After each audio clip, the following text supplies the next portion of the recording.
এবং এই ঢাকা সিটি কর্পোরেশনের আওতাধীন এলাকায় কতগুলি রিক্সা চলে তার একটা জরিপ কর্মসূচি অবশ্যই আমরা করে সরকারের কাছে দেব।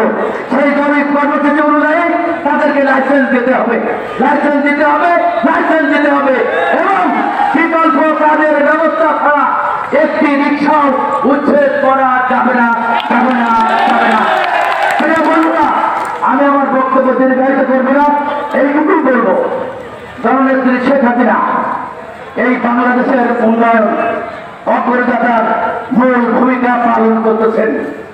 আমরা দেখেছি উনি 2009 সালে যখন সরকার গঠন করেছিলেন, উনি ডিজিটাল বাংলাদেশের স্বপ্ন দেখেছিলেন।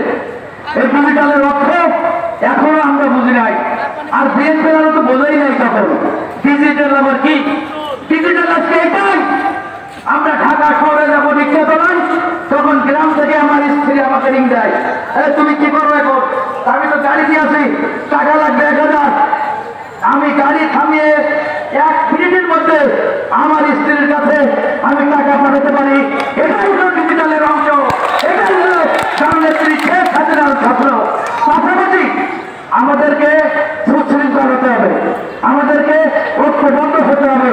আমরা ইতিপূর্বে আওয়ামী লীগ ঘোষিত প্রত্যেকটি আন্দোলন সংগ্রামে অগ্রভাগে থেকে অংশগ্রহণ করে থাকি এবং ভবিষ্যতেও থাকবো।